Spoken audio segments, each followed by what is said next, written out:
Good evening and welcome to the Common Council for March 14th, 2023. Clerk will call the roll, please. Odekirk. Present. Hanson. Present. Matsdorf. Here. Gilson. Here. Hildebrand. Here. Penquitz. Must be muted.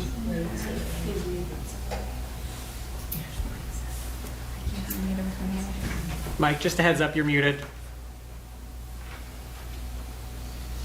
I'm here if anybody cares. I'll just keep going. Shilsky. I do. Here. Nelson. Here. Let the record show we have a quorum. Next is the pledge. Please stand. I pledge allegiance to the flag of the United States of America and to the republic for which it stands, one nation, under God, indivisible, with liberty and justice for all.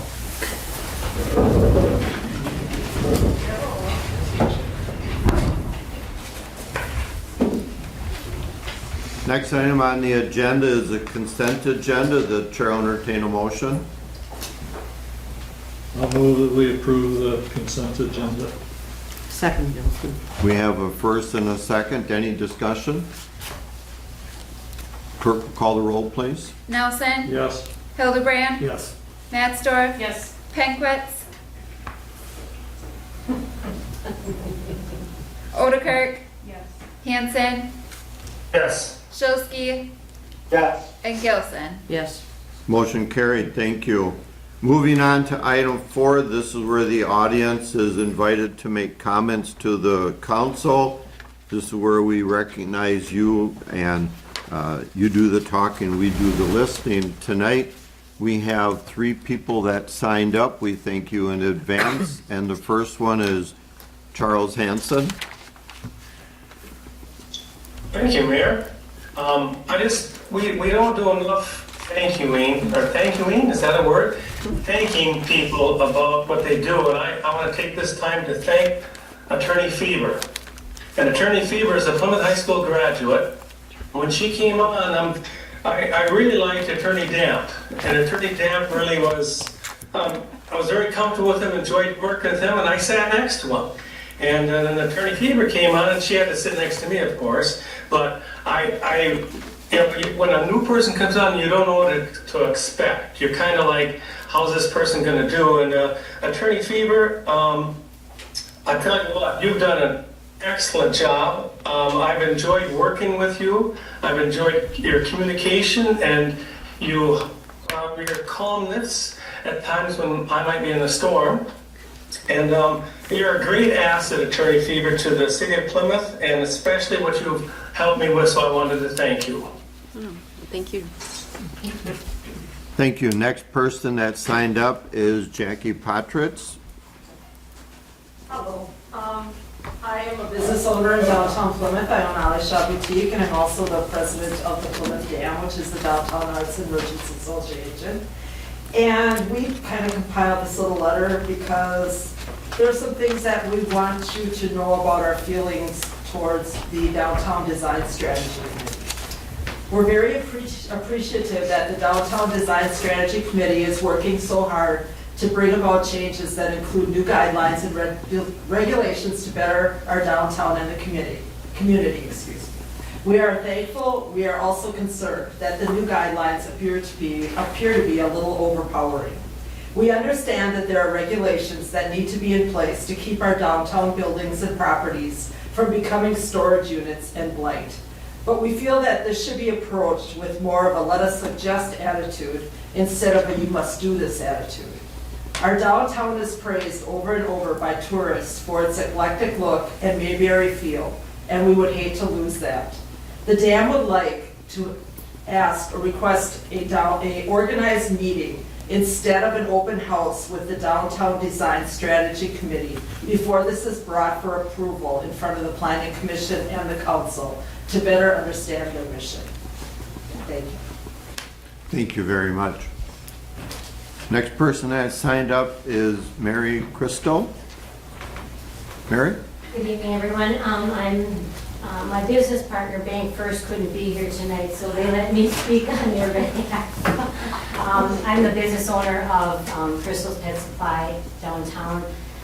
I am all for change and moving forward, and anybody that knows me knows I'm well involved in the Kiel downtown business district, and we did create a bid, and it's working well for us, but I'm a little concerned that we weren't really asked for our input. The committee, they've got tons of work in it, and I don't fault anybody for that, but I just feel like the committee should have had a few more people from the business district downtown, because we were never asked, what would you like to see?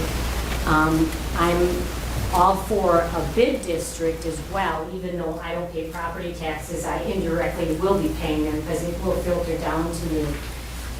But I feel we need a little more input from our business people downtown, and just some consideration and give our ideas. We do, again, like Jackie said, we do need some guidelines and ordinances down there. But as presented, as I understand how this bid, if it would go through, we aren't going to have any control of that money as a downtown business district. And that part concerns me a lot. That's all I have to say. Thank you. Thank you very much to everyone for making their public comments, and we certainly invite others to also talk to the council. And if you have things that you want to address, certainly talk with City Administrator Tim Blakesley to express your concerns and thoughts as well. Moving on, item 5 is not needed. No items were removed from the consent agenda. Moving on to item 6, ordinances. Ordinance number 4, an ordinance amending Schedule A of Section 10-1-25 of the Municipal Code of the City of Plymouth, Wisconsin regarding yield intersections. I'll ask our City Administrator, Tim Blakesley, to give us a brief summary. Tim. Sounds good. And the memo notes it's ordinance number 3. It is ordinance number 4. So Elizabeth Street at the intersection of Division Street is currently uncontrolled. There's a map in the memo. Alder Matzdorf asked us to take a look at this intersection after she had let us know that it's an uncontrolled intersection. Division does dead end, but there is traffic that heads through there. So upon review, staff did determine a yield sign would be appropriate on Elizabeth Street where it dead ends into Division Street. We think it would improve traffic flow and safety of the intersection, so at least people know how it's configured. So staff does recommend approval of ordinance number 4, adding the yield location. Thank you. The chair will entertain a motion so we can discuss. I move that we approve the yield sign at Elizabeth and Division. Okay, Cholsky. We have a first and a second. Any discussion?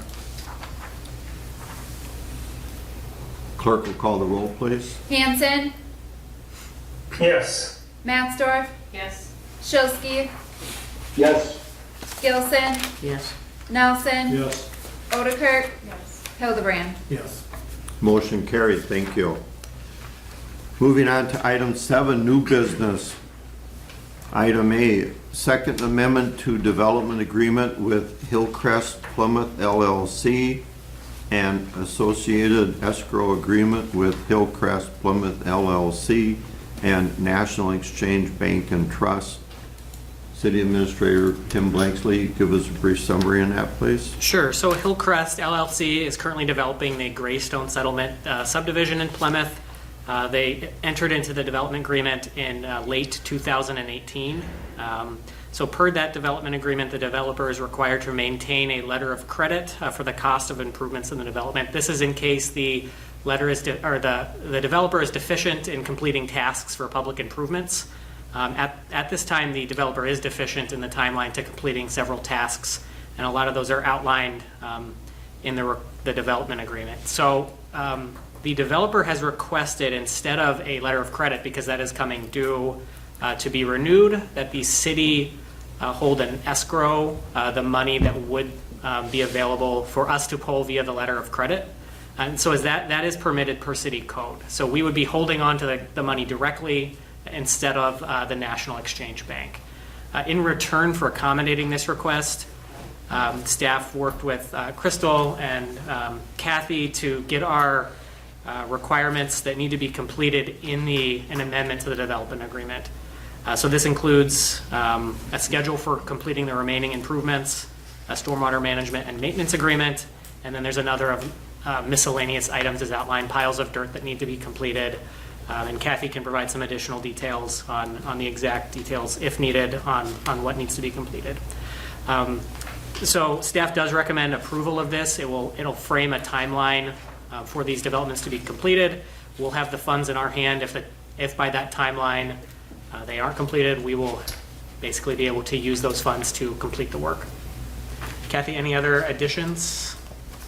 And most of, everything that he's done default on is Yep. outlined in that development agreement. But Is there a reason for the default? I mean, just a good reason? I've been working since last March for him to get these items taken care of, and he has yet to do that. And then with the kind of the time crunch is that letter of credit that's coming due to be renewed. But now with his request for the escrow, we put it into kind of more formal writing. The goal is compliance, right? I mean, we want him to do it, not us. So. And my understanding is that a letter of credit from a bank does cost money. So him renewing that would cost him additional funding, whereas we will obviously hold that money as an escrow agreement at no cost. Let's hold off on further discussion until we have a motion. Sure. And then we'll have further discussion. The chair will entertain a motion. I'll make a motion to approve. Second, Master. We have a first and a second discussion. Alderman Nelson. Or do we have any more risk by going with escrow versus the letter? So we'll have the same funding available, letter of credit versus escrow. Because I'm not happy about this, I guess. Yeah, Does the amount in escrow cover everything it would cost for us to finish the job if it doesn't get completed?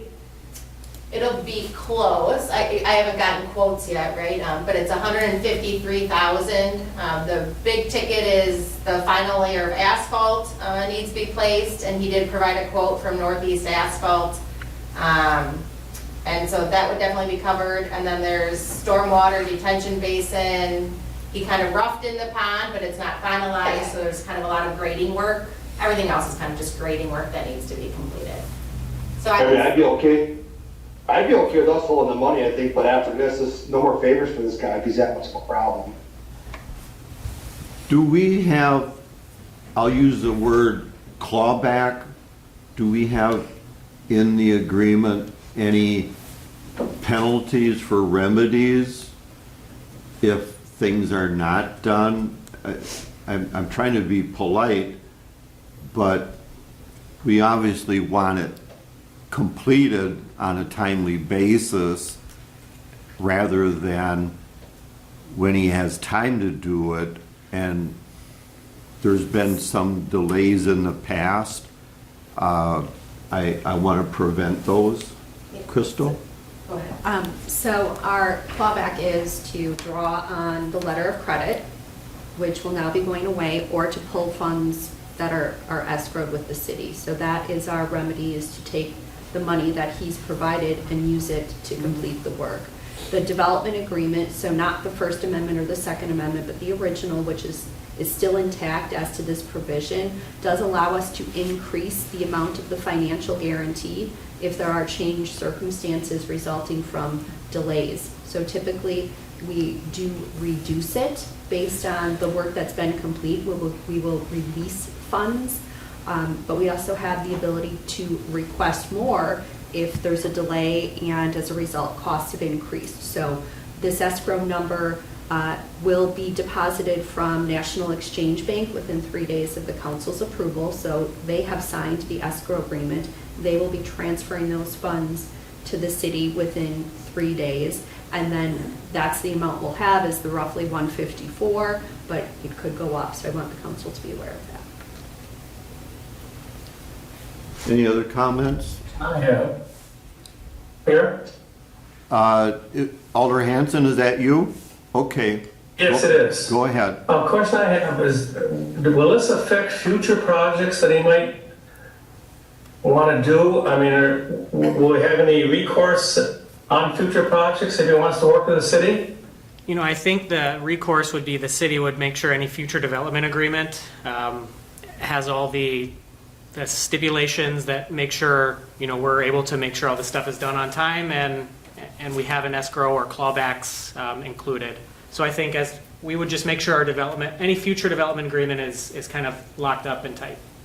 But that would be separate from this agreement. Separate from this agreement. Right. Correct. So Kathy said we're close on funds. I mean, can we request more money right off the bat, hold an escrow, give them back whatever the balance is? So I think this guy's got a lot of problems with getting things done in a timely manner. I'm sure the people that are developing this area are probably fed up with them. Yeah, I mean, so I think one thing in that, right, it gives him till June 30th for most items in the development agreement to rectify, and that gives, you know, a few months of warmer, decent weather, we hope. And then in the meantime, it also indicates that, it does, sorry, I have to make sure,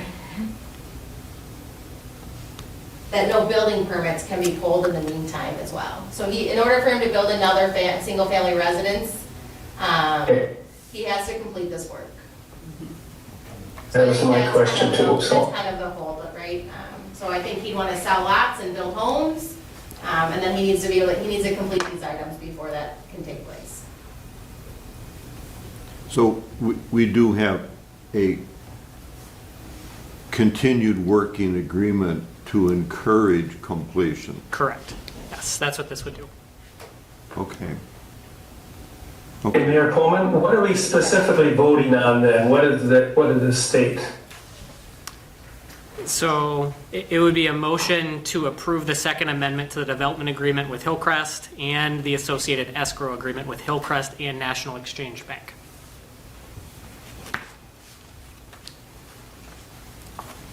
Any other questions? Alderman Nelson? Well, I guess the comment I would have is if, you know, he completes a task, and you said that we could release some of that money, I would rather that we hold on to the bulk of that money, because if paving isn't done, that can easily go up substantially, and we don't want to be coming back. So I think we have to be a little bit less generous, maybe, is the Agreed. word. Yep.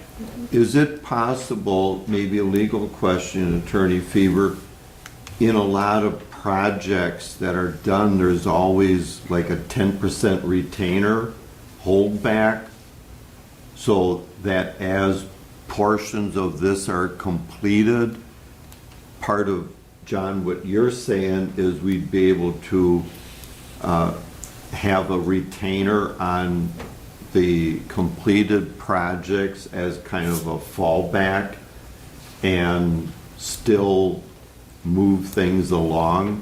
Obviously, if everything is finished, then the retainer is paid out, just like any general contractor. And I don't know that we have or don't have those in city contracts already, but I've seen them in construction. That might be something to have as a additional clause or line, and maybe that would answer some of your concerns, Well, John? then we should probably amend the motion. Is it? Well, is this something that, I'll put it in your lap, Attorney Feber. If we approve this and then you change the agreement, we don't want to have to come back to do it. So the provision of, as determined by the city attorney, to negotiate this isn't finalized at this point because they haven't signed it. They have signed it. They have signed it. The developer has signed, the bank has signed. The bank has signed. I don't want to create that pressure for you that you don't have the ability to review it and make changes if you desire. There isn't language about any 10% retainer, but there is the language that provides the flexibility to increase the escrowed amount based on changed circumstances. So in my opinion, that flexible language will allow us to keep some of the funds if there remains something that hasn't been completed. Our DPW would tell us, hey, costs have gone up by 10%, so now we're only going to release X number of dollars because you've completed this component. So we're going to be able to have that flexibility in deciding how much to release of the escrowed funds. And the way the escrow agreement is set up, it would require the DPW in writing to notify the city treasurer that that a component has been completed and that there is money that may be released.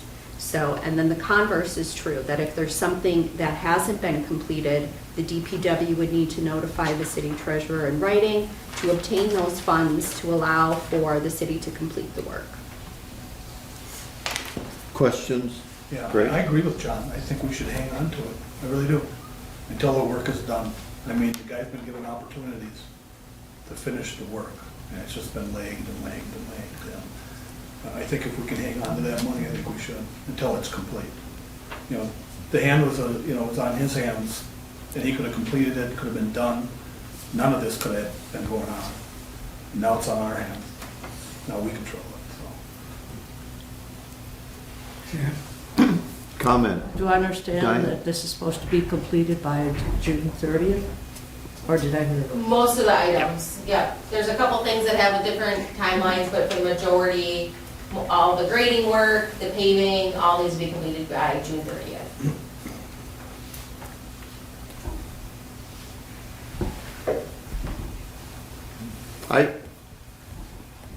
I feel that if we're flexible, to use the attorney's word,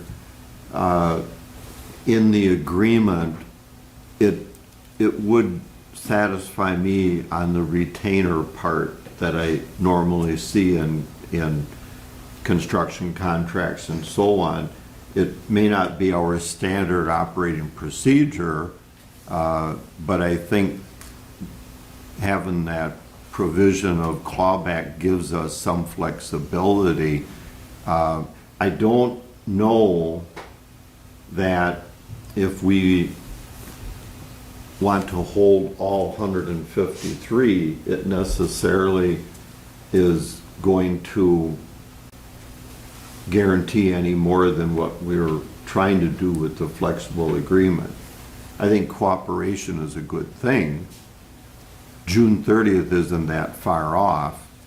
And if he doesn't finish it, then I would assume there's a forfeiture in there. And at that point, if we do it or have it done, then we get the money for that. Yep. Yes. Yeah, we would use that escrowed money for the work. With the provision that if things increase, concrete being one of them, asphalt one, that it would seem to be prudent to get it done sooner than later before the prices increase go in. Yep. So we would have some flexibility in that. Okay. Any other comments? Anything should be done to alter that motion, or? I would say staff is comfortable with the motion based on Attorney Fieber's recommendation and sort of we have the direction of the council to be tight with the funds, more or less, and make sure we're going to be able to get the work completed. Very tight with the funds. Yep. Okay. Clerk will call the roll, please. Hildebrand, Yes. Nelson. Yes. Pegwitz, Mattsdorf, Yes. Odekirk, Yes. Gilson, Yes. Shilsky, Yes. Hanson. Yes. Motion carried, thank you. Lot goes into that, so thank you very much. Appreciate the effort on that. Moving on to item B, licensing agreement for communications attachments to utility poles with TDS Metrocom LLC. Administrator Blakesley, you want to give us a summary on that? Sure. So TDS is currently installing fiber optic throughout Plymouth. The gentleman was here, maybe it was 2-3 months ago, to kind of give a summary of their project. So that work has started. The project is expected to take approximately 3 years. So over the past several months, Ryan Rearborn has been working with our attorney at Boardman Clark, negotiating terms for a pole contact agreement, basically requirements to attach to our utility poles for overhead work. So Plymouth Utility has similar agreements with other telecom providers. So per the agreement, TDS will pay $18.91 per pole annually with a 3% increase per year. The initial term is 10 years. The agreement is attached in detail. And again, Ryan is here if you have detailed questions about the agreement. Happy to answer any questions. Overall, staff does recommend approval. Thank you. The chair will entertain a motion so we can discuss. Motion to approve. Second. We have a first and a second to approve the agreement as indicated. Any discussion? Mayor Bowen? Alder Hanson? I just make a comment. I had a couple of my constituents state to me that they really are pleased with what TDS is doing or how they're handling it. Matter of fact, one person said, "We had snow and he helped me shovel the snow out of the area," and that's how cooperative they are. So TDS seems to be making good headway in the city with their conduct. Any other comments? Clerk will call the roll, please. Gilson, Yes. Nelson, Yes. Odekirk, Yes. Hildebrand, Yes. Hanson, Yes. Matsdorf, Yes. Shilsky. Yes. Motion carried, thank you. Thanks, Moving Ryan. on to item C, purchase of truck equipment from Monroe Truck Equipment in the amount of $135,120. I'll ask Director Kathy Austin for a comment on that, please. Sure, so kind of with today's time on the unknown of when we'll get trucks, this is kind of a unique one where Monroe Trucking provides kind of the snow equipment and the box on the back. And so we can lock in the pricing now for that, but the international truck itself, we won't know the cost of that truck until they are ready for the build, which is kind of quarter 4 this year and delivery next year. So funds were allocated to this, again, just provides us with locking in that price from Monroe Trucking. So that's $135,000. Thank you, Director Austin. Chair will entertain a motion so we can discuss. I'll move that we approve the purchase from Monroe Truck for the amount of $135,120. Second. We have a first and a second. Any discussion? Is this something that's already in the budget allocation? Yeah, so we split the budget allocation over 2 years. We budgeted for some of it this year, and so this amount would cover that. And then the payment will be due for the truck probably in 2024, so more dollars will be allocated. Okay, thank you. Any other questions? Clerk will call the roll, please. Shilsky, Yes. Matsdorf, Yes. Hanson, Yes. Hildebrand, Yes. Gilson, Yes. Nelson, Yes. Odekirk. Yes. Motion carried, thank you. For the audience, we'll be going into closed session and we ask you to vacate the room when we come out. We will have a couple votes that we have to take, but that's just the technicality of it. So with that, the chair will entertain a motion to go into closed session pursuant to the following. First part, pursuant to Wisconsin statute 19. Okay, let the record show that we're now back in open session. The chair will entertain a motion on closed session. Alderman Hildebrand. I would make a motion to approve resolution number 5, salary resolution amendment. Second. We have a first and a second. Any discussion? Clerk will call the roll, please. Shilsky, Yes. Gilson, Yes. Nelson, Yes. Odekirk, Yes. Hildebrand, Yes. Hanson, Yes. Matsdorf. Yes. Motion carried, thank you. Chair will entertain a motion to adjourn. Alderson? We have a first and a second. All in favor, say aye. Opposed, we stand adjourned.